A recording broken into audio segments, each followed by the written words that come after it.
Assalamualaikum warahmatullahi wabarakatuh.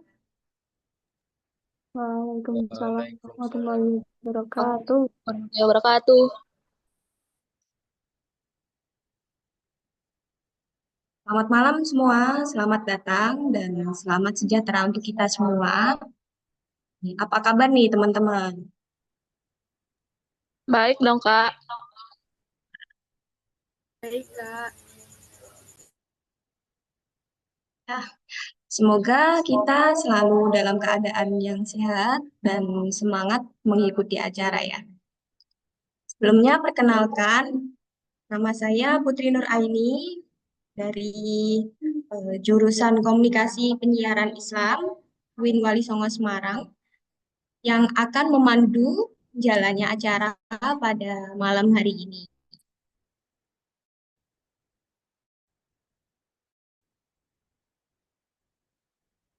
Yang terhormat, Ibu Naili Saadah, dosen Fakultas Ekonomi dan Bisnis Islam UIN Wali Songo, yang sudah berkenan hadir sebagai pembicara utama kita. Dan tentu saja saya ucapkan selamat datang kepada teman-teman peserta dari berbagai fakultas dan berbagai universitas ya. Hari ini kita mengikuti webinar financial planning dengan tajuknya Jadi Sultan di Akhir Bulan. Teman-teman mahasiswa semua pasti sudah sering ya menghadapi permasalahan finansial. Gak ada uang, uang habis, belum dikirim gitu, sampai bela-belain kerja part-time. Nah, teman-teman, dengan adanya webinar ini diharapkan kita tuh bisa dan pintar mengatur uang agar tidak kehabisan di akhir bulan. Teman-teman semua, kita tidak hanya membahas mengenai eh, financial planning di saat kita menjadi mahasiswa. Tentu saja ada lanjutannya ketika kita sudah paten dengan financial planning kita gitu. Maka di kehidupan tua itu pasti kita akan terjamin. Jadi financial planning itu sangat penting sekali, teman-teman. Nah, lewat acara ini kita harapkan kita belajar bareng gimana cara mengelola uang dengan bijak. Nah, sebelum masuk ke acara inti, teman-teman, kita matua panitia kita yaitu Mas Sakif Irsyad Nur Rozikin. Pada Mas Sakif, eh, kami silakan.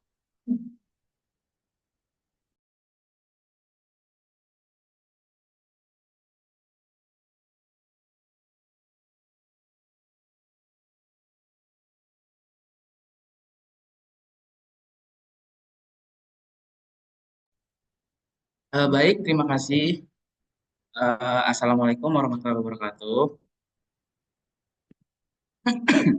Alhamdulillah ya kita bisa berkumpul di sini meskipun online, tapi tidak akan mematahkan semangat kita, gitu kan. Jadi melihat antusias yang sebesar ini, pasti kita tahu dong bahwasannya kita semua udah siap untuk naik level. Dalam hal apa? Dalam hal mengatur keuangan. Nah, jadi di era serba cepat ini punya uang tuh nggak cukup. Maksudnya ya emang nggak cukup, tapi karena kita harus tahu bagaimana caranya mengelola, menyimpan, dan membaginya dengan bijak. Nah, lewat seminar ini, makanya kita pasti akan belajar banyak banget yang bermanfaat, ilmu yang bermanfaat dengan pemateri kita. Jadi, buat teman-teman siapin catatan, terus juga pikiran kita dibuka biar kita bisa lebih banyak tahu gitu kan. Nah, jadi terima kasih buat semua pihak yang udah berpartisipasi, yang sudah banyak berantusias di sini. Selamat belajar dan semoga kita semua bisa mendapatkan hal-hal yang bermanfaat untuk ke depan nanti. Terima kasih. Wassalamualaikum warahmatullahi wabarakatuh.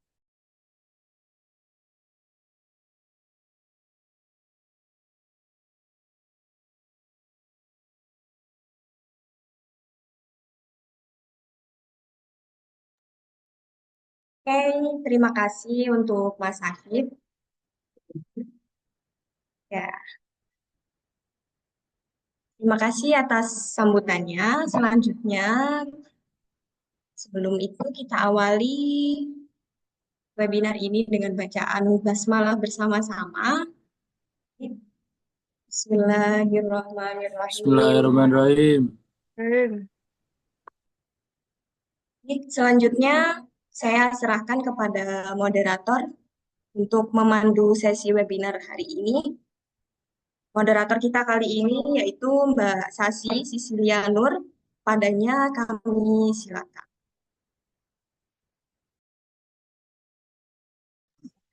Oke, sebelumnya terima kasih kepada MC untuk kesempatan yang sudah diberikan. Assalamualaikum warahmatullahi wabarakatuh. Selamat malam dan salam sejahtera untuk kita semua. Puji syukur kita panjatkan kehadirat Allah Subhanahu wa Ta'ala karena atas rahmat dan karunia-Nya kita dapat berkumpul secara virtual pada malam hari ini dalam webinar bertema Financial Planning Jadi Sultan di Akhir Bulan. Nah, teman-teman semua, seperti yang kita tahu, mengelola keuangan pribadi bukan hal yang mudah, apalagi di tengah banyaknya kebutuhan, keinginan, dan godaan diskon yang sering muncul di akhir bulan. Pasti nih mahasiswa, anak-anak mahasiswa, teman-teman mahasiswa, pasti kalau misal di akhir bulan itu kebanyakan uang dari kiriman orang tua mungkin tinggal sedikit atau mungkin malah di pertengahan bulan udah habis nih. Nah, di webinar kali ini tuh kita akan membahas mengenai bagaimana sih cara kita sebagai generasi muda atau generasi atau Gen Z membuat perencanaan serta strategi dalam mengatur keuangan pribadi. Dan kali ini kita sangat beruntung nih karena akan langsung bertanya kepada ahlinya, yaitu Ibu Naili Sa'da, SEMSI, AKCA. Beliau merupakan dosen Fakultas Ekonomi dan Bisnis Islam UIN Wali Songo Semarang, kelahiran Semarang 31 Maret 1988. Beliau merupakan lulusan SDN Pelamongan Sari 01, SMP dari SMPN 14 Semarang, kemudian SMA-nya yaitu SMAN 2 Semarang, dan menempuh pendidikan diploma D3 Akuntansi Politeknik Negeri Semarang, S1 Akuntansi di Universitas Islam Sultan Agung, kemudian S2 Magister Akuntansi Universitas Diponegoro, dan yang pendidikan terakhir yaitu PPAK di Universitas Diponegoro. Nah, kita udah tahu nih pembicara kita yang sangat luar biasa merupakan dosen. Pastikan beliau memiliki pengalaman-pengalaman yang sudah nggak asing lah dengan planning ataupun perencanaan terhadap keuangan. Dan punya pengalaman tidak hanya dari pribadi, mungkin dari mahasiswanya, bertanya mengenai bagaimana sih Ibu cara merencanakan keuangan bagi kami nih kalau misal di akhir bulan sering kekurangan uang atau mungkin uangnya udah habis, supaya mungkin biasanya ada anak-anak cewek terutama pasti mereka check out di akhir bulan dengan menunggu diskon-diskon yang luar biasa banget ya kalau di Shopee itu. Mungkin ada juga yang check out di TikTok, online shop yang lain seperti itu. Karena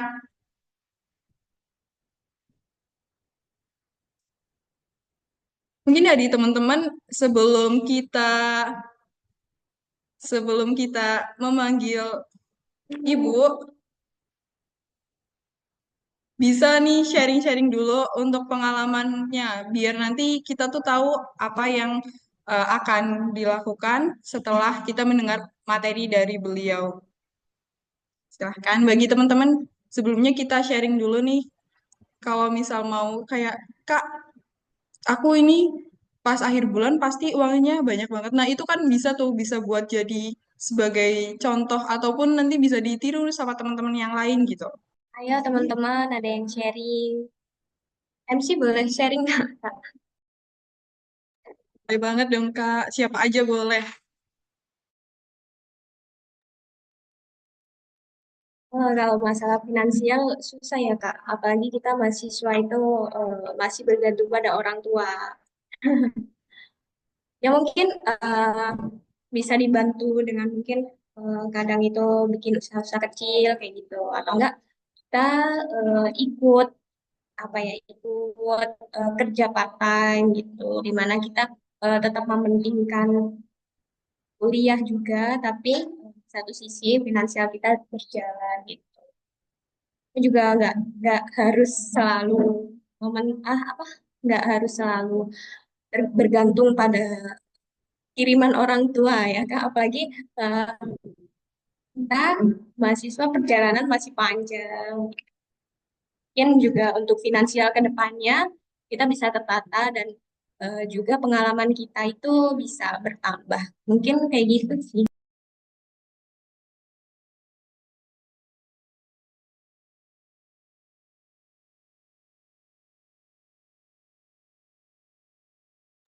Mungkin ada teman-teman yang lain yang mau menceritakan kisahnya gitu, atau mau berpendapat.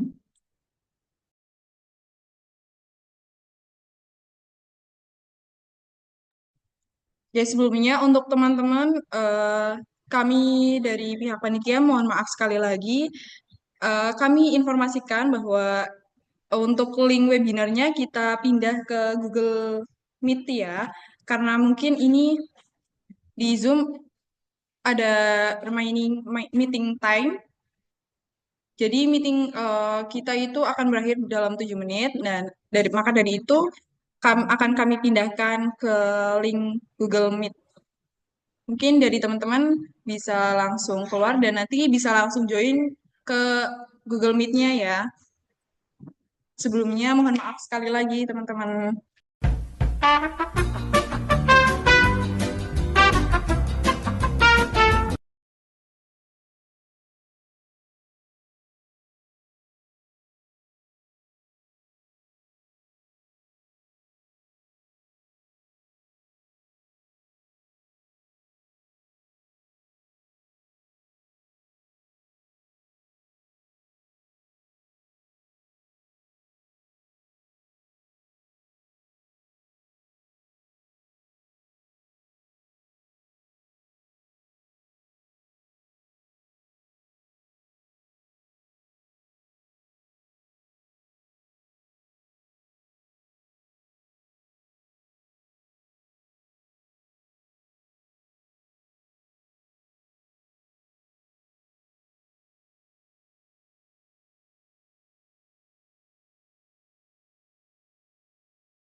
Literasi keuangan kalau diukur atau dibedakan berdasarkan gendernya, jenis kelaminnya. Ada laki-laki dan perempuan. Nah, di sini kita bisa melihat ya, bahwa laki-laki itu memiliki pemahaman keuangan itu lebih bagus dibandingkan perempuan. Alasannya apa ya? Kira-kira alasannya apa?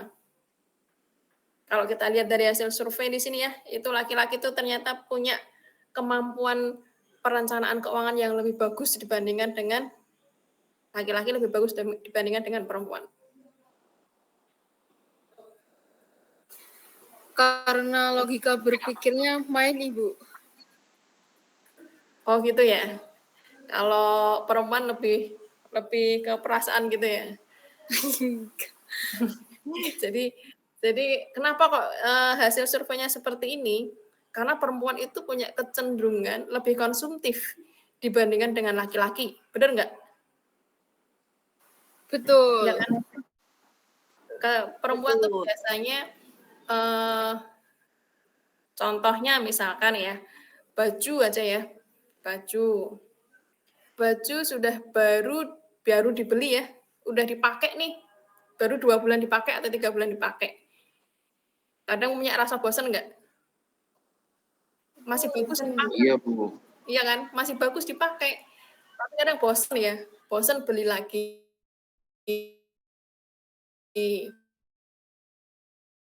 Beli lagi sampai kadang tinggi. ya kan? Dan itu biasanya terjadi untuk perempuan. Kalau laki-laki sih menurut saya jarang. Tapi kalau perempuan iya. Bayangkan ya kalau perempuan itu kan dari atas ke bawah, mulai dari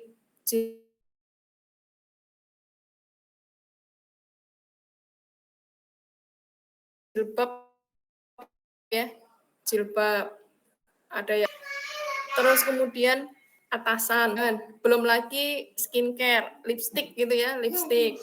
Ada yang bosen pakai warna merah, bosen pakai warna orange, bosen pakai warna coklat dan lain sebagainya.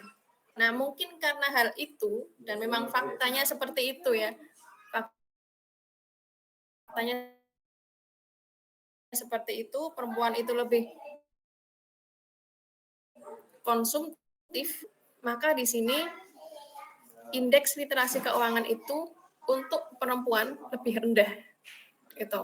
Jadi sudah terbukti nih berdasarkan sensus ya, kalau tingkat pemahaman keuangan perempuan itu lebih rendah dibandingkan dengan laki-laki. Meskipun yang namanya perempuan kan nanti dituntut untuk bisa mengelola keuangan dengan baik ya, mengelola keuangan dengan baik. Itu. Slide berikutnya, Mbak.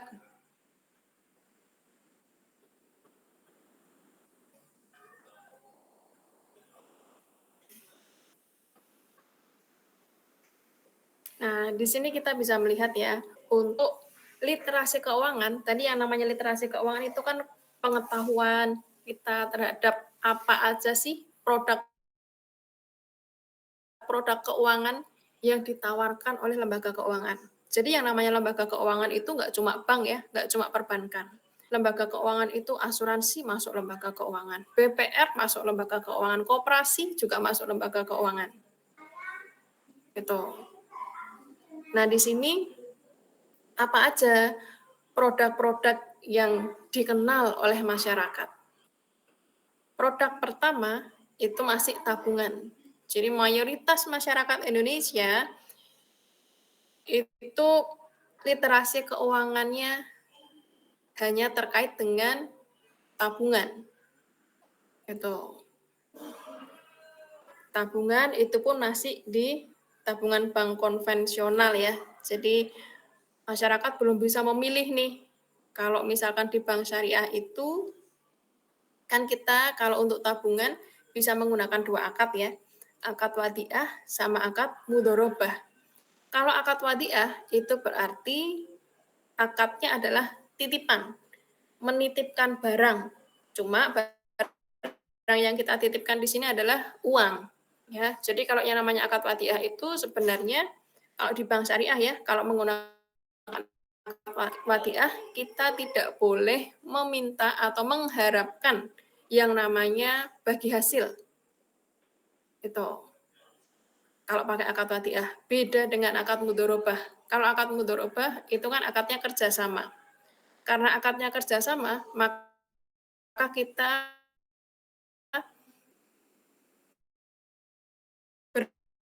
berhak atau hasil. Kalau diilustrasikan, yang namanya akad wadiah itu sama kayak misalkan nih, kalian menitipkan motor ya, mau mudik titip motor sama temannya yang rumahnya di Semarang. Nah, ketika menitipkan motor, itu berarti akadnya adalah akad wadiah. Kalau kita berbicara terkait dengan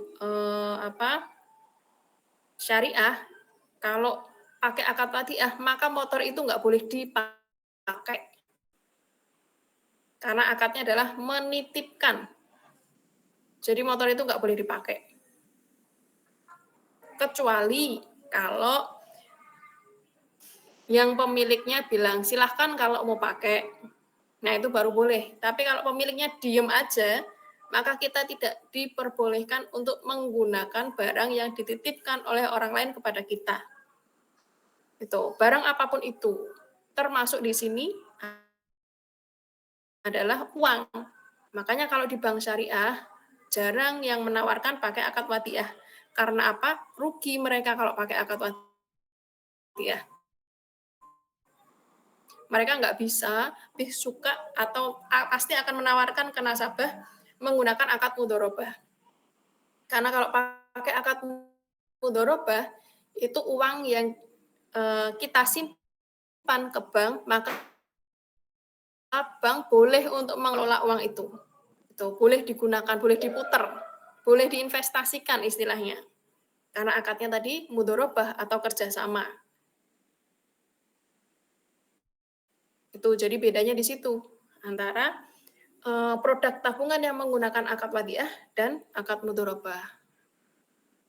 Dan pengetahuan terkait dengan akad ini masih sedikit masyarakat yang memahami hal tersebut. Taunya ya tabungan gitu. Tabungan, baik itu bank konven atau bank syariah sama. Tabungan aja. Kita nabung di bank ya sudah pakai produknya produk tabungan gitu.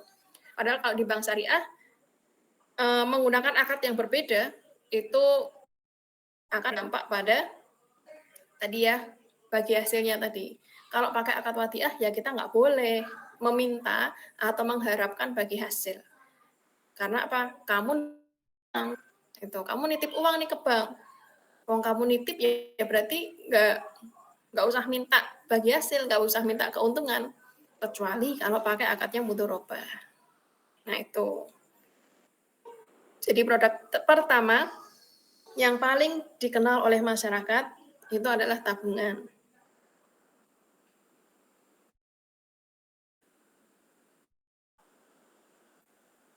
Dan di sini rata ya, hampir seluruh Pulau Jawa, Jakarta, Jawa Barat, Jawa Tengah, Jogja, Jawa Timur, itu masyarakat familiar dengan yang namanya tabungan. Kemudian produk kedua itu asuransi kesehatan atau BPJS. Kenapa? Kewajiban ya, diwajibkan oleh pemerintah nih, jadi mau tidak mau, suka tidak suka, ya masyarakat kan tetap harus punya yang namanya BPJS karena wajib. Gitu. Meskipun BPJS ini kalau kita lihat itu dia sebagai salah satu produk keuangan juga. Karena BPJS kan asuransi ya, asuransi. Jadi produk dari jasa keuangan juga. Nah, untuk yang produk ketiga yang dikenal oleh masyarakat itu transfer ya. Transfer atau pengiriman uang. Baru yang keempat, itu tadi yang saya jelaskan. Tabungan di bank syariah. Jadi masyarakat sudah mulai mengenal dulu bank syariah itu kan biasanya hanya dipilih oleh masyarakat di perkotaan. Kalau di desa biasanya yang milihnya apa? Bank BRI ya. Bank BRI biasanya. Karena memang positioningnya Bank BRI atau jargonnya Bank BRI itu mereka memang target nasabah mereka ya masyarakat menengah ke bawah. Itu pelaku usaha ya, pelaku usaha UMKM, pelaku usaha mikro. Makanya kenapa kok Bank BRI itu lebih banyak membuka cabang di pasar-pasar ya, kemudian di kecamatan-kecamatan, di daerah-daerah itu banyak Bank BRI. Karena memang sasaran mereka itu untuk masyarakat yang punya usaha mikro. Kemudian untuk produk kelima, nah produk kelima di sini ini yang sudah mulai melek digital ya, karena sudah tahu yang namanya e-wallet. E-wallet atau dompet elektronik. Yang namanya dompet elektronik ini jenisnya macam-macam. Kalau biasanya yang dikenal mahasiswa itu yang familiar kan GoPay, ShopeePay, ya, terus OVO. Nah, itu biasanya yang dikenal oleh mahasiswa atau biasanya yang digunakan oleh masyarakat. Nah, itu. Slide berikutnya, Mbak.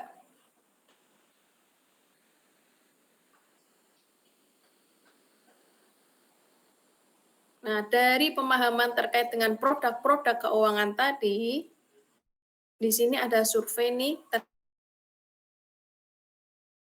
pengelolaan keuangan setelah masa pensiun. Kalau kita lihat di sini, dari 100 responden, itu mayoritas menjawab atau mayoritas itu tidak memberikan jawaban atau menjawab tidak tahu, ya. Menjawab tidak tahu terkait dengan pengelolaan keuangan di masa tua. Bisa dilihat nih yang paling bawah sendiri ya, tidak memberikan jawaban itu 80% sendiri. Nah, di sini itu kita bisa melihat nih bahwa masyarakat atau orang-orang itu tidak punya perencanaan keuangan. Jadi belum mikir. Bahasa Jawanya istilahnya nggak mikir. Belum mikir masa tuanya itu nanti mau gimana, terus pendapatannya seperti apa, nggak mikir sampai situ. Yang difikirkan masyarakat sampai saat ini itu ya kehidupan yang mereka jalani saat ini. Kerja, dapat gaji, terus kemudian gaji yang didapat ya untuk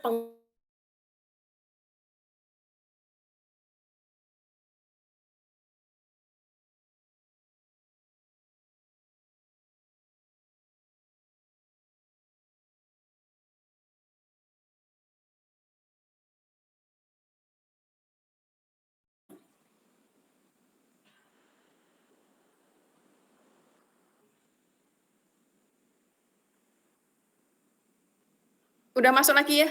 Saya kelempar. Sudah, Bu. Oke, saya lanjutkan ya.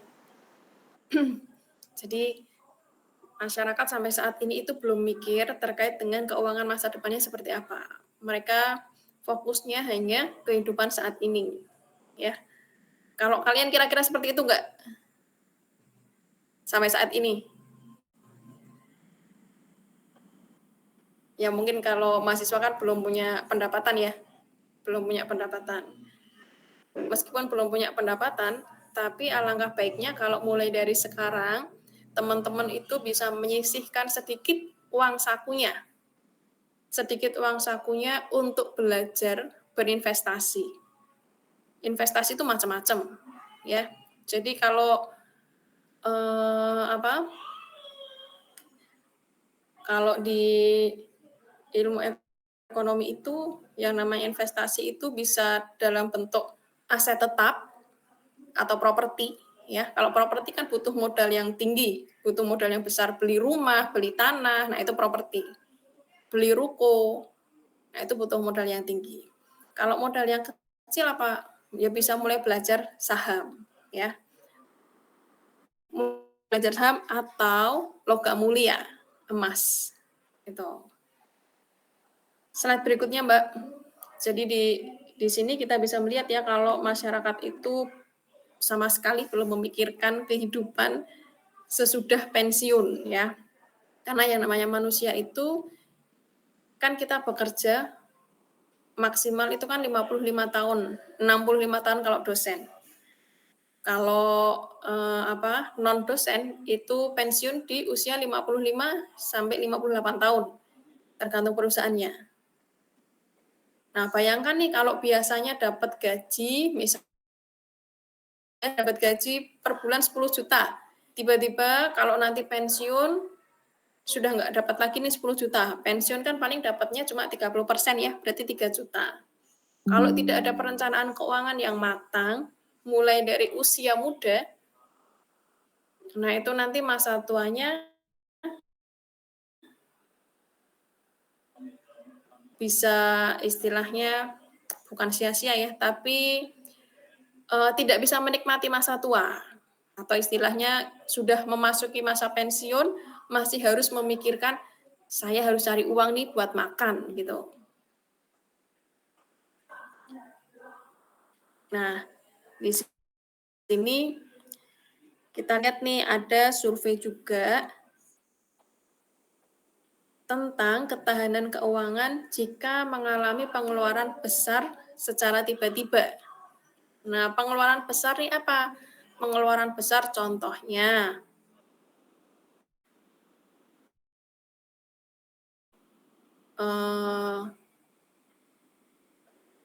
sakit, masuk rumah sakit, musibah bisa itu sakit, masuk rumah sakit, atau operasi, atau dan lain sebagainya. Jadi yang namanya musibah itu kan kita nggak pernah tahu ya, kapan terjadinya, nggak pernah tahu terjadinya seperti apa, gitu. Tetapi kita harus punya yang namanya sinking fund atau dana yang kita persiapkan ketika ada pengeluaran yang mendadak. Gitu.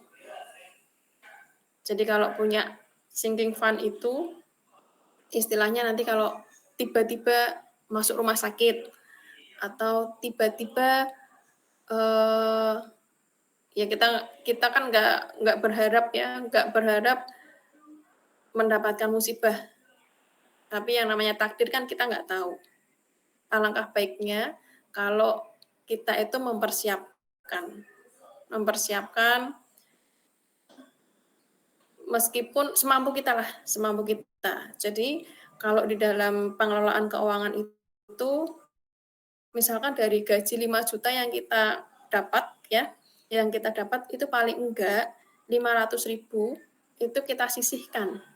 Per bulan 500.000 itu kita sisihkan untuk apa? Untuk sinking fund di sini. Pengeluaran kalau ada kejadian yang tiba-tiba terjadi.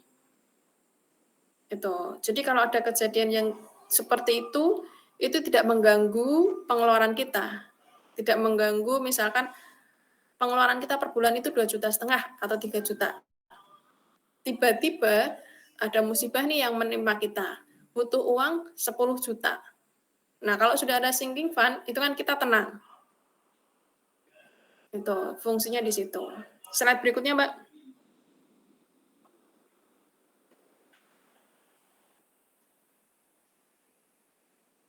Nah, berdasarkan survei tersebut, kita bisa simpulkan nih bahwa dari 10 orang ya 1%-nya atau 1 orang ini itu mereka merasa puas.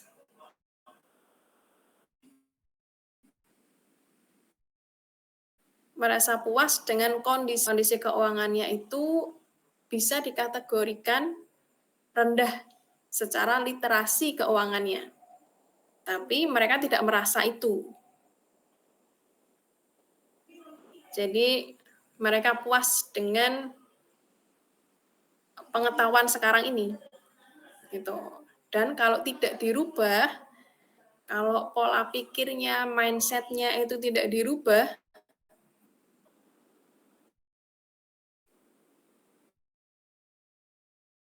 maka bisa merugikan kita sendiri nanti.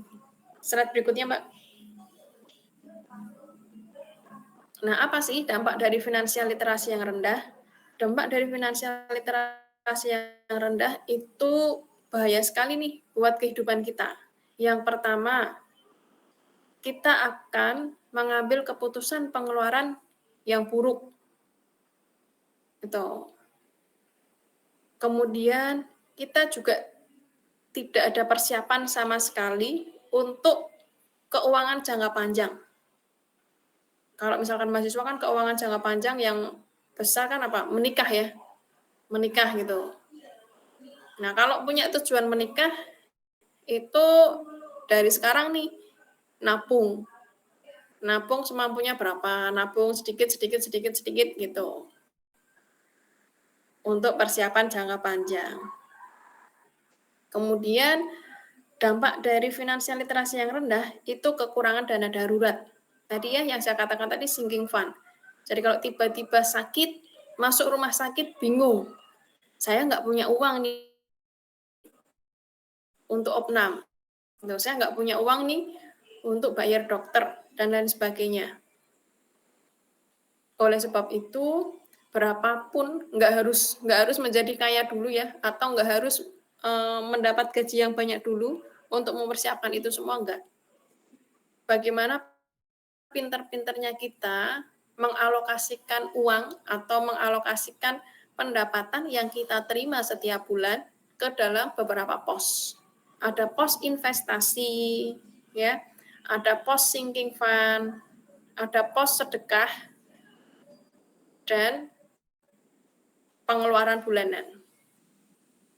Itu. Jadi berapapun pendapatan yang kita terima, pastikan ada pos-pos itu. Maka biasanya kalau saya itu saya punya rekening bank itu banyak. Kenapa? Karena masing-masing ada plot-plotnya sendiri. Misalkan per bulan dapat gajinya nih 5 juta. Gaji bulanannya 5 juta. Dari 5 juta ini, untuk operasional atau biaya kebutuhan bulanan berapa? Misalkan dari 5 juta untuk kebutuhan bulanan itu 3,5 juta. Nah, berarti 3,5 juta sudah taruh situ. Sisanya 1,5 juta. Pertama, saya masukkan nih ke satu bank lagi. Sebentar ya, saya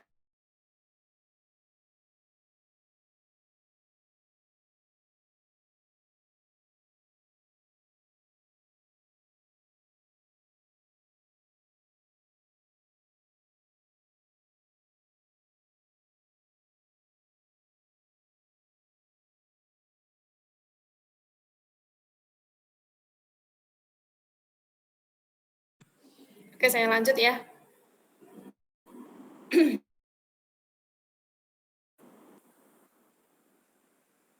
Sampai mana tadi ya? Saya lupa. Sampai mana tadi, Mbak? Pengeluaran dana darurat ya?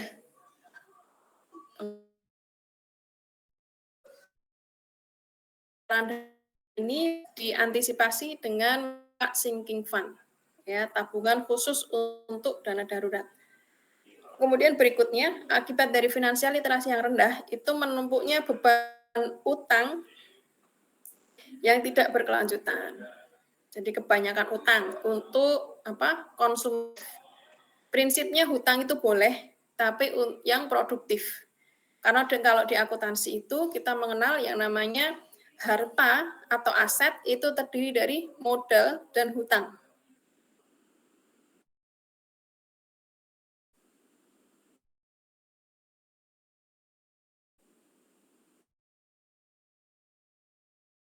Ya. Harta jadi sudah menjadi hak milik kita. Sedangkan hutang di sini itu adalah hutang yang digunakan untuk produktif. Jadi bukan untuk konsumtif. Itu.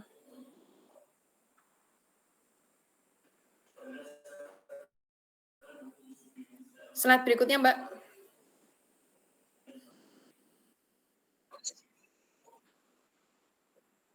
Enam menit, oke. Ini di skip aja, langsung aja. Berikutnya, Mbak, nanti dibaca sendiri. Di skip aja. Skip aja yang itu. Di skip lagi. Nah, ini. Strategi untuk mengatasi itu semua, yang pertama kita harus membuat budgeting atau penganggaran. Berapapun uang yang kita terima, ya, maka kita harus pintar-pintarnya mengalokasikan. Ya, di sini ada pendapatan, itu ada gaji, tunjangan, dan lain sebagainya. Uang makan, uang lauk pauk, dan lain sebagainya. Digunakan untuk apa? Untuk menutup pengeluaran tetap. Pengeluaran tetap kan macam-macam, tergantung kebutuhan kita apa. Terus kemudian digunakan untuk menutup pengeluaran yang bersifat discretionary. Discretionary itu berarti pengeluaran tidak tetap, seperti makan luar, ya, shopping atau belanja. Terus kemudian perjalanan keluar kota. Itu. Dan terakhir itu saving atau tabungan. Kemudian yang kedua,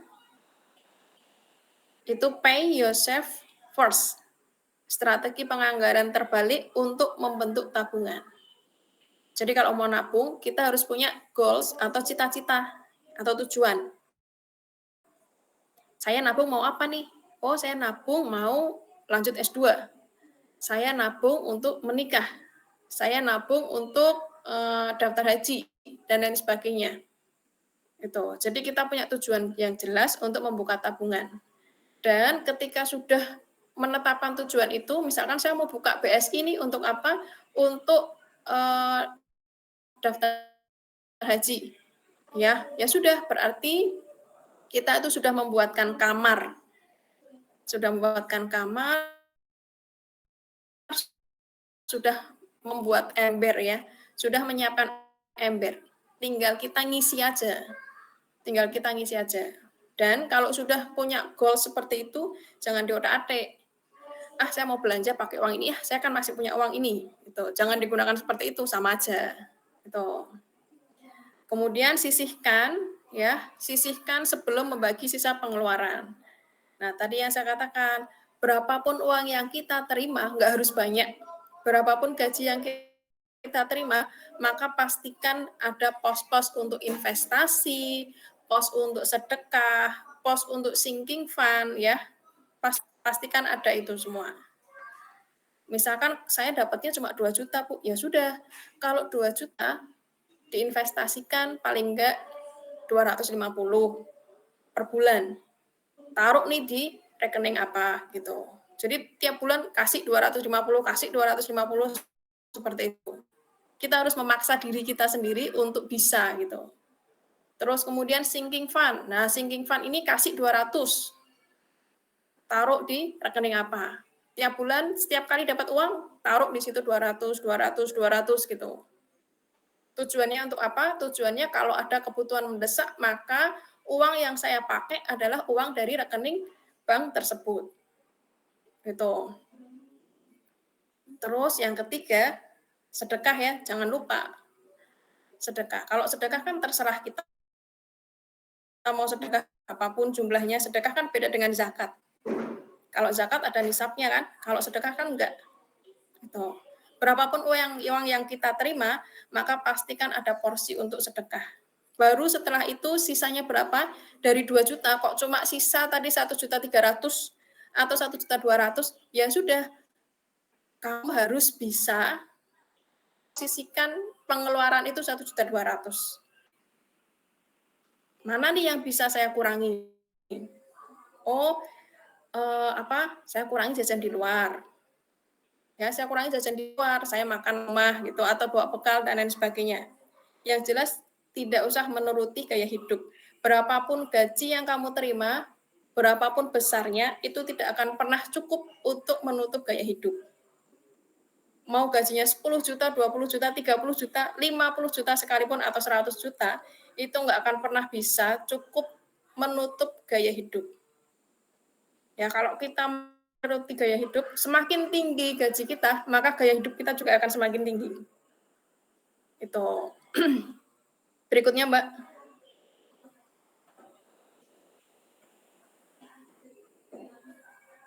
Nah, yang ketiga ini bayar tagihan segera. Kalau ada hutang, ada tagihan, maka segera dilunasi. Ya. Secara ilmu keuangannya, kita boleh berhutang boleh lebih dari 30% dari income kita. Jadi boleh berhutang, tapi tidak boleh atau sebaiknya tidak lebih dari 30%. Jadi kalau gajinya tadi 2 juta, ya cicilannya jangan lebih dari 600.000. Itu kalau mau keuangannya sehat. Amannya berapa? Amannya 20%. Berarti kalau gajinya 2 juta, ya boleh utang, tapi cicilannya maksimal 400.000. Itu secara finansial masih sehat. Kalau gajinya 2 juta, cicilannya 1 juta, nah itu sudah masuk kategori keuangan yang tidak sehat. Kemudian yang keempat di sini kelola hutang. Kelola hutang di sini maksudnya adalah kita boleh berhutang, tapi usahakan hutang untuk produktif. Hutang untuk misalkan membeli logam mulia. Kan emas sekarang ada ya cicil emas. Cicil emas, nah itu cicil emas kan per bulan murah nih. 200, 300, nah itu nggak masalah. Hutang untuk keperluan yang produktif seperti itu nggak apa-apa. Tapi kalau hutang hanya untuk beli iPhone, hutang hanya untuk beli iPad, hutang hanya untuk beli jam tangan dan lain sebagainya, tas branded dan lain sebagainya, itu jangan. Ya, karena tidak ada manfaatnya sama sekali. Slide berikutnya, Mbak.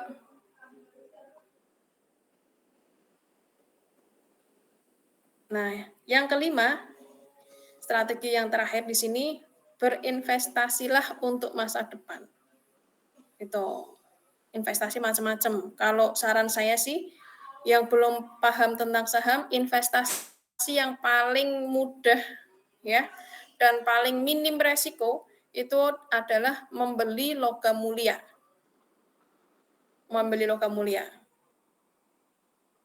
Saya dulu beli emas, contohnya ya, tapi logam mulia di sini, logam mulia beda dengan perhiasan ya.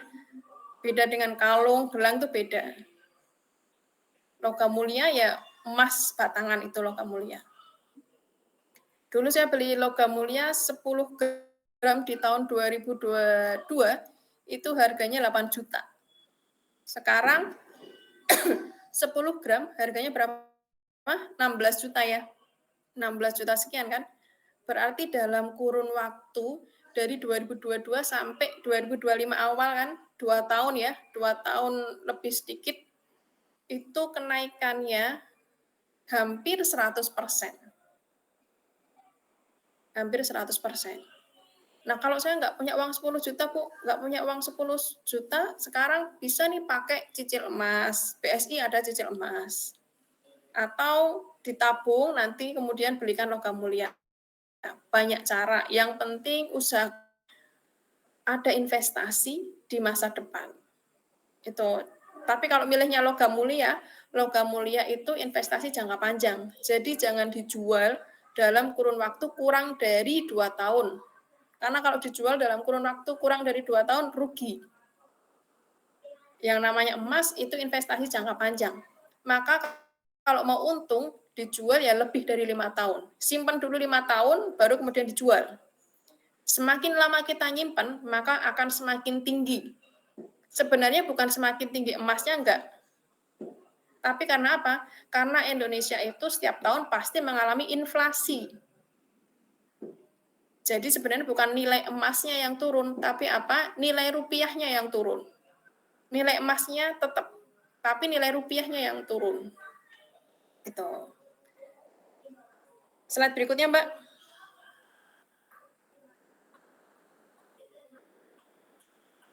Nah, ini bisa di skip aja. Skip aja, Mbak. Bisa dibaca sendiri. Skip aja. Ini nanti dibaca ya, dibaca sendiri, boleh dibaca sendiri nih. Skip aja, Mbak. Skip lagi. Terakhir. Habis ini. Nah, ini. Pesan saya ke teman-teman, ya, pintar-pintarlah mengelola keuangan. Jangan sampai yang namanya terjerat pinjaman online. Ya, pinjaman online, judi online itu jangan sampai terjerat. Kalau mahasiswa itu biasanya yang banyak terjerat itu apa? Shopee Pay Later ya. Shopee Pay Later. Kalau bisa jangan pakailah itu Shopee Pay Later. Buat apa sih pakai Shopee Pay Later? Karena Shopee Pay Later itu adalah pintu awal untuk pinjaman online berikutnya. Maka kalau saran saya jangan mencoba menggunakan Shopee Pay Later. Saya aja sampai sekarang itu belum berani dan bahkan memang menutup untuk pakai yang namanya pay later. Karena kalau kita sudah merasakan sekali, yakinlah itu pasti nanti akan ketagihan. Maka tadi saya katakan, Shopee Pay Later atau pay later lainnya itu adalah pintu awal atau gerbang awal untuk pinjaman online. Atau kalian itu terjerat pinjaman online. Maka hindari itu selagi masih bisa. Nah, mungkin itu yang bisa saya sampaikan. Pintar-pintarlah mengelola keuangan, ya. Jangan sampai terjerat hanya untuk keperluan konsumtif, ya. Supaya apa? Supaya masa depan kita itu lebih mapan, lebih bagus. Karena nggak ada yang bisa menjamin, kita nggak bisa nih istilahnya selalu bahasa Jawanya tuh menjaga ke ya, selalu bersandar ke orang tua untuk membiayai kita seterusnya. Maka karena sudah mahasiswa, belajarlah untuk berpikir mandiri. Bagaimana nih kehidupan saya selanjutnya tanpa orang tua? Itu. Mungkin itu yang bisa saya sampaikan. Terima kasih. Wallahul muwaffiq ila aqwamit thoriq. Assalamualaikum warahmatullahi wabarakatuh. Waalaikumsalam warahmatullahi Waalaikumsalam wabarakatuh. warahmatullahi wabarakatuh.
Baik, terima kasih kepada moderator.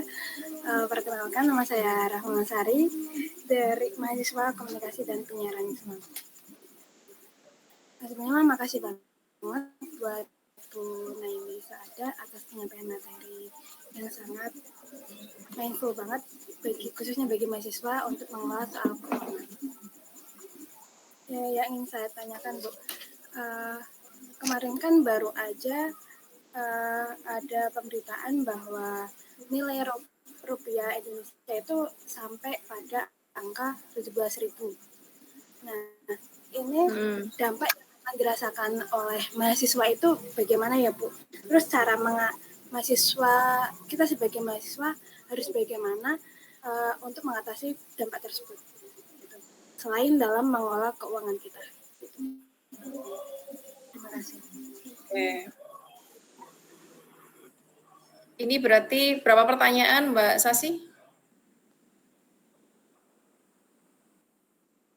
Oke, lanjut aja, nanti baru saya jawab. 3 pertanyaan langsung aja ya, nanti baru saya jawab.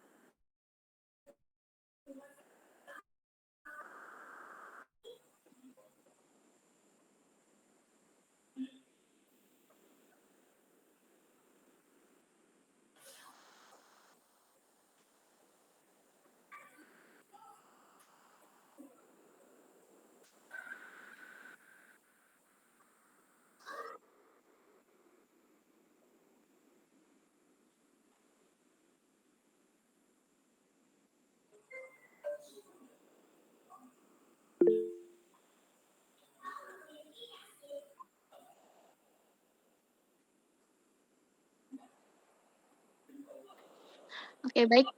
Terima kasih atas kesempatannya. Saya ingin izin bertanya, Ibu dan teman-teman, bagaimana cara mengelola keuangan ketika kita berada di posisi sebagai sandwich generation, di mana kita tuh ingin menabung untuk masa depan kita sendiri. Tapi di sisi lain, kita tuh punya orang tua atau keluarga yang masih bergantung kepada kita. Bukan bergantung sih, lebih ke kayak kita masih punya kewajiban untuk membantu perekonomian atau membantu kondisi keuangan keluarga gitu ya.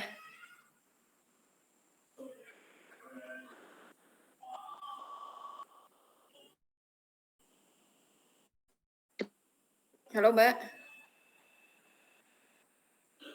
Halo Mbak Cindy. kayaknya diganya gini. Gimana tadi pertanyaannya?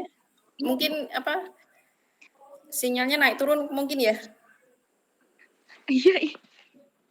Tadi inti pertanyaannya kalau nggak salah saya nangkapnya gimana cara mengelola keuangan ketika kita menjadi sandwich generation gitu ya. Betul, Bu. Oke, satu lagi.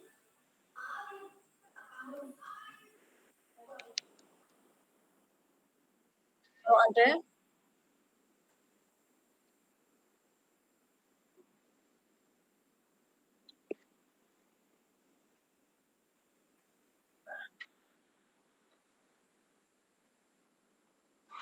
oke. Terima kasih Mbak. Berarti tadi ada 3 pertanyaan. Yang pertama saya jawab dulu pertanyaan dari Mbak Rahma ya, terkait dengan bagaimana nih cara kita mensikapi ketika menghadapi inflasi. Ya, menghadapi inflasi atau nilai tukar rupiah yang terus melemah. Itu. Yang pertama, kalau yang namanya nilai tukar melemah itu dampaknya memang tidak terasa langsung buat kita ya. Tidak terasa langsung buat kita. Nah, dampak nyatanya apa nih? Dampak nyatanya biasanya kalau nilai tukar melemah itu yang merasakan dampak langsung adalah sektor industri. Nah, kalau sektor industri itu sudah terdampak, maka nanti akan meluas. Mulai dari harga pangan yang meningkat, terus kemudian kesehatan yang meningkat, fasilitas atau layanan kesehatan yang meningkat, bahkan tidak menutup kemungkinan layanan pendidikan juga akan meningkat atau istilahnya UKT ya, UKT. Maka kalau mahasiswa tahu ya, atau kita cek aja lah ya, yang namanya UKT itu kan nggak pernah turun.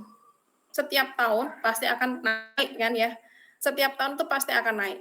Nanti adik tingkat mahasiswa baru tahun 2025 UKT-nya juga pasti akan lebih tinggi. Nanti mahasiswa baru angkatan 2026, 2027 dan seterusnya pasti akan lebih tinggi. Itu pasti akan seperti itu. Karena apa? Ya Indonesia itu berada atau masih kategori negara berkembang ya, belum negara maju, tapi masih negara berkembang. Indikasinya apa? Indikasinya adalah nilai tukar uangnya yang belum stabil atau masih terus terjadi inflasi. Itu. Nah, cara mengantisipasinya apa? Kalau kita sebagai mahasiswa kan belum punya pendapatan ya. Kita belum punya pendapatan. Cara mengantisipasinya apa? Mulai dari sedini mungkin jangan biasakan kita untuk berperilaku konsumtif. Itu yang paling mungkin ya, yang paling memungkinkan. Karena yang pertama yang namanya mahasiswa itu sasaran empuk para influencer. Yang namanya mahasiswa itu sasaran empuk para selebgram, para provokator dan lain sebagainya. Makanya tidak jarang nih mahasiswa yang banyak terjerumus investasi ilegal. Banyak mahasiswa yang terjerumus juga pinjaman online, judi online. Karena apa? Karena mereka di sini mengikuti gaya hidup teman-temannya. Itu. Jadi istilahnya Gen Z itu cenderung butuh validasi. Gen Z itu butuh validasi atau pengakuan ya dari teman-temannya. Ingin terlihat berbeda atau ingin sama dengan teman-temannya. Nah, maka kalau seperti itu ya tadi yang saya katakan, berapapun uang yang kita terima itu tidak akan pernah cukup untuk menutup gaya hidup kita. Maka yang paling memungkinkan yang bisa dilakukan adalah bagaimana supaya kita tidak konsumtif. Itu.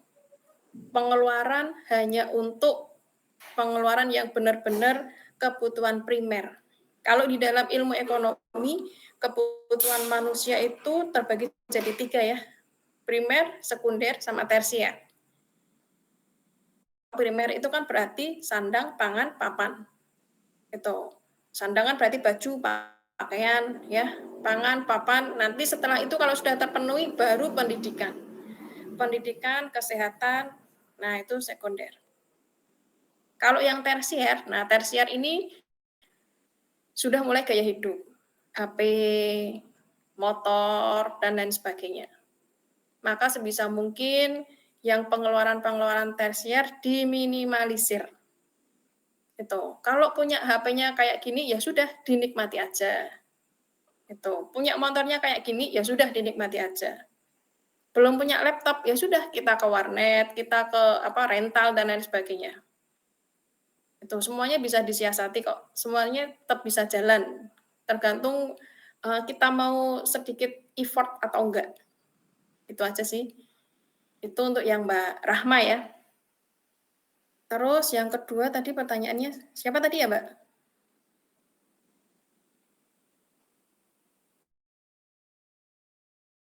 Oh, yang terakhir sandwich tadi ya.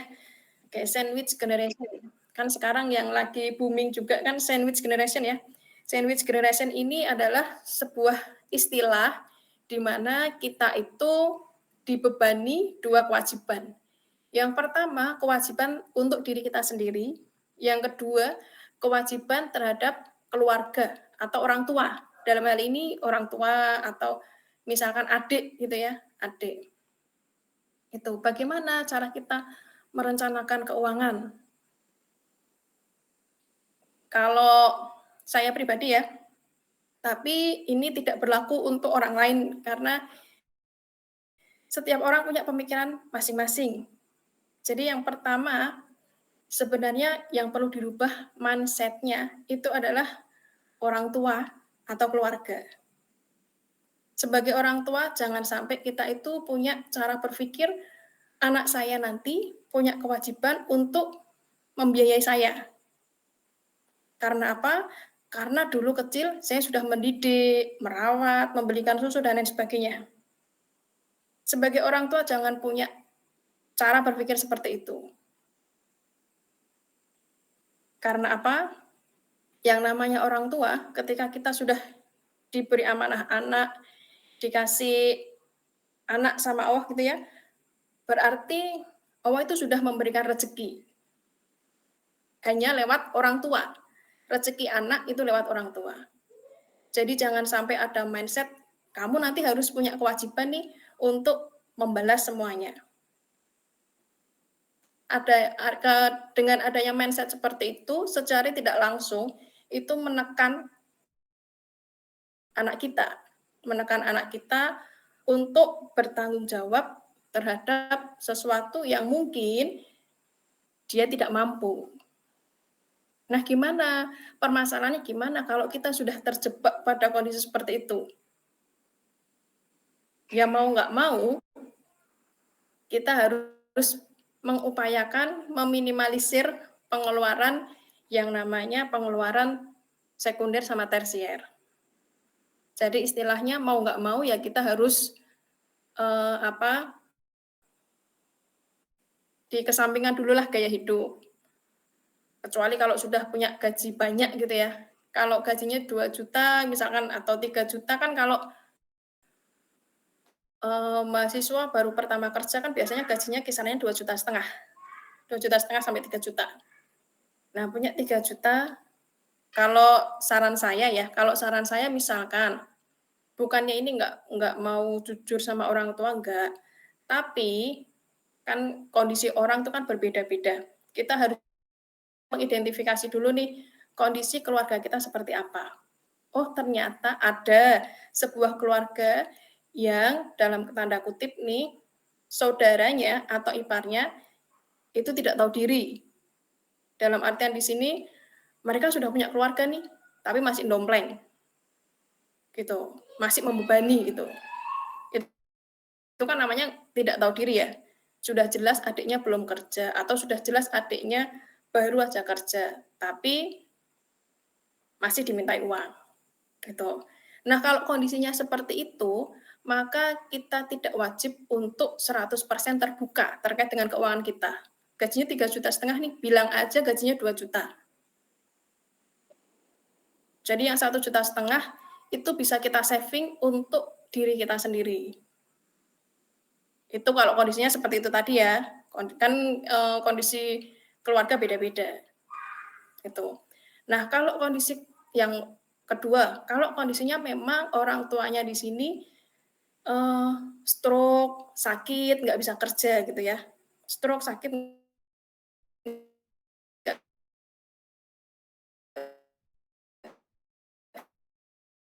bisa kerja. Jadi mau nggak mau nih, dalam artian apa ya, berusaha untuk ikhlas menerima takdir istilahnya ya, dan yakinlah ada rezeki dari manapun itu jalannya, hanya saja itu mintalah dilewatkan ke kita, istilahnya seperti itu. Kalau kondisinya tadi ya, karena saya itu juga menjumpai nih mahasiswa, jadi orang tuanya itu stroke, yang satu meninggal, yang satu stroke nggak bisa kerja. Dia punya adik 2, di pondok semua ya, di pondok semua. Sedangkan dia kuliah pakai beasiswa. Itu bisa dibayangkan ya, bisa dibayangkan dia harus ngerawat bisa bekerja. Ya kalau saya dikasih informasi seperti itu atau dicurhati seperti itu, ya istilahnya saya nggak bisa memberikan terkait dengan perencanaan keuangan yang baik seperti apa. Karena apa? Karena dia belum punya income, ya. Dia belum punya income. Jadi gimana mau merencanakan keuangan sedangkan income dia itu belum ada. Paling cuma dari beasiswa. Nah, dari beasiswa misalkan dapatnya 1,3 juta. Ya tidak ada cara lain selain pintar-pintarnya kita digunakan untuk menutup kebutuhan pokok aja. Gitu. Kalau kondisinya seperti itu tadi, memang kondisi terhimpit itu seperti itu. Jadi sandwich generation itu ada macam-macam kondisi ya, ada macam-macam kondisi. Tapi kita harus bisa mensikapi itu, setidaknya alokasikan anggaran untuk diri sendiri. Kalau yang kemarin kita lihat tuh di Instagram ya, Nunung kan dia tuanya kan menderita, padahal masa mudanya itu dia harus membiayai 50 keluarga. Ya kan, 50 keluarga dibiayai oleh Nunung, setelah tua dia menderita sendiri, keluarganya tidak ada yang peduli. Nah, jangan sampai itu terjadi pada diri kita. Jadi berapapun pendapatan yang kita terima, sisihkan untuk diri kita sendiri. Dan kalau sudah disisihkan untuk diri kita sendiri, ya sudah nggak usah ngomong. Anggap aja itu kebutuhan kita. Itu kebutuhan kita, simpen di rekening yang berbeda. Itu. Mungkin itu Mbak siapa tadi ya?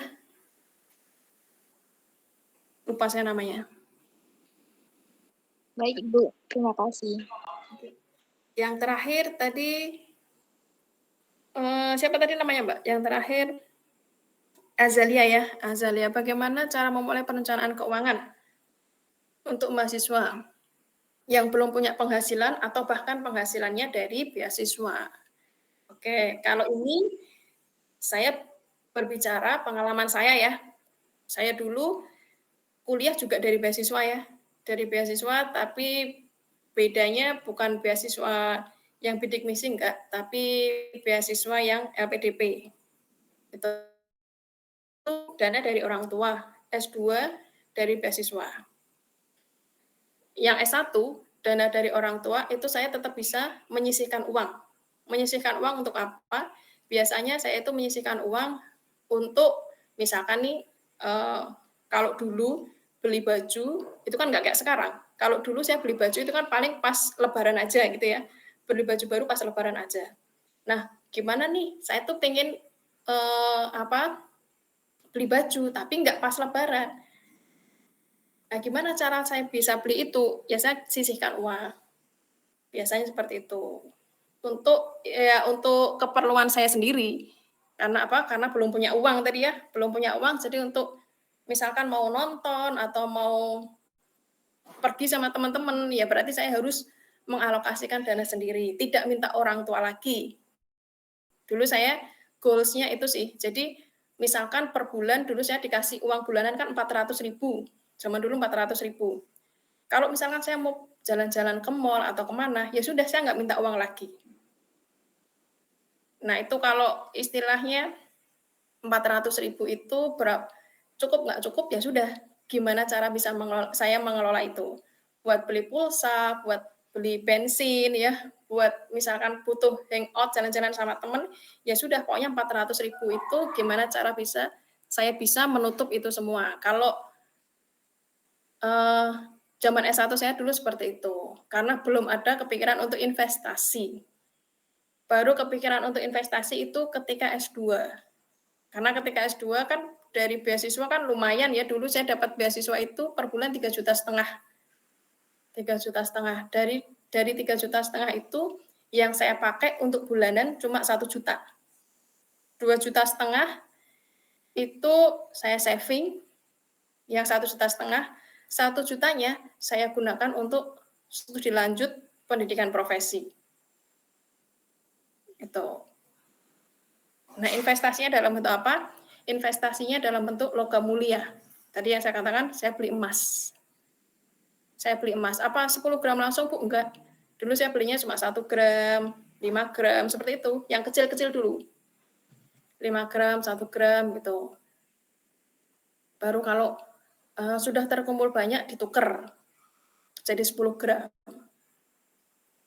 Gitu. Jadi, meskipun dapat dari beasiswa atau apapun itu, kita bisa sisihkan, ya.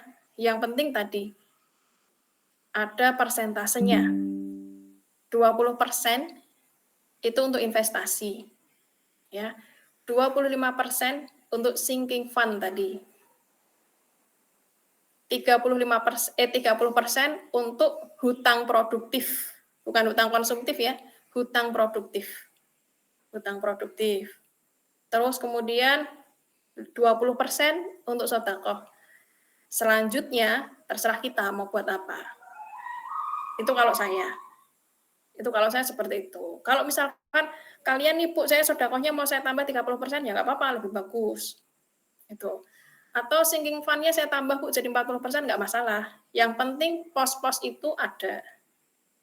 Jadi kalau tiba-tiba misalkan nih ada kebutuhan, ada perpisahan atau ada teman-teman nih pada ngajak ke sini. Nah, saya punya uang cadangan.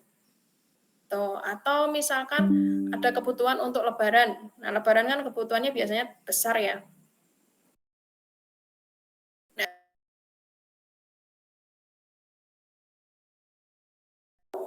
itu mungkin Mbak Azel ya. Jadi memulai perencanaan keuangan itu tidak harus dengan uang yang besar, enggak. Jadi persentasenya tadi aja. Kalau misalkan per bulan saya cuma 1 juta ya, 1 juta ya sudah, kelasnya mahasiswa 1 juta, gimana Bu? Ya sudah, 20%-nya kamu simpan, kamu saving. 20% disimpan aja, jangan diutik-utik, anggap aja 20% itu uang mati. 200.000 itu uang mati. Itu. Atau misalkan Bu saya mau nambah, kalau misalkan bulan ini bisa 200.000 ya 200.000. Bulan depan kok pengeluaran saya sedikit, tambah 300.000 seperti itu.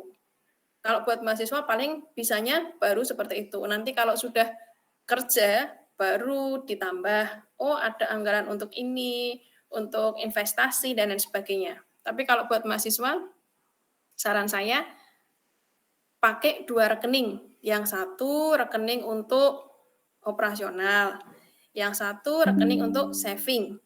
Itu. Tapi pilih rekening yang rekening mahasiswa ya, atau rekening pelajar. Karena kalau rekening pelajar kan tanpa biaya administrasi. Itu. Jadi per bulan berapapun sisihkan uang, 100, 200, 300, pokoknya semampu kita lah. Yang penting kita harus memaksa diri kita untuk saving tiap bulan, berapapun uang yang kita terima. Itu. Dan kalau sudah saving jangan diutak-utak. Anggap aja itu uang mati, tidak boleh digunakan, dan anggap aja kita nggak punya uang itu. Gitu. Nanti coba deh dibuka kalau sudah lulus dapat berapa. Itu mungkin itu Mbak Azalea. Saya kembalikan lagi ke Mbak Sasi.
Sama-sama, sama Mbak.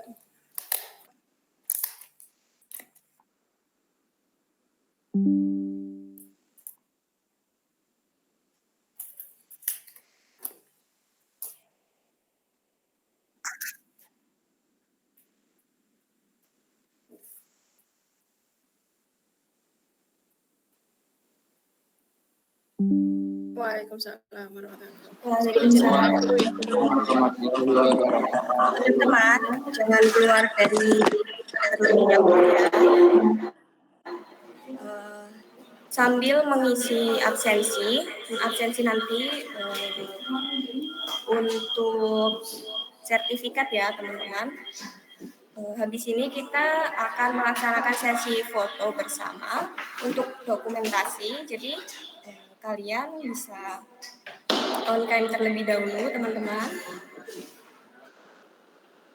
Sebentar aja ya. Oke. Ayo yang lain on cam dulu yuk. Kita dokumentasi supaya ada dokumentasi nih kita pernah melakukan webinar nih. Yuk yang lain yuk, ayo segera. Dicari kerudungnya teman-teman yang masih tidur. Ayo semua yuk. Sebentar aja ya. Di kamarnya.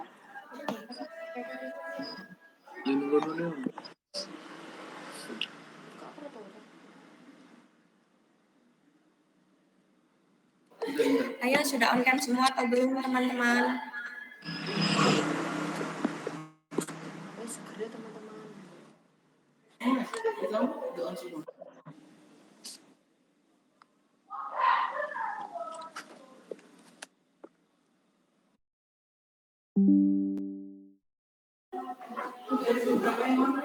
Ayo semua yuk on cam yuk.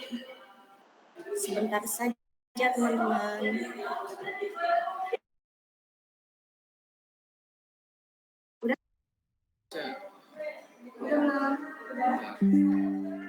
Udah belum sakit? Ini bukan pada di sini. Di situ ada. Oh iya.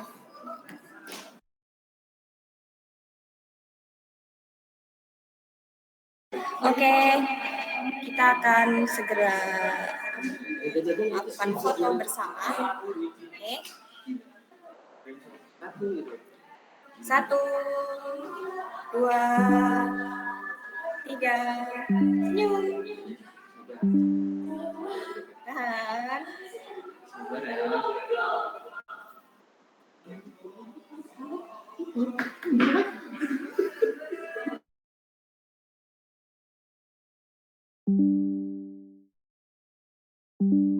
Ayo lagi yuk, satu lagi yuk. Ini 1, 2, 3.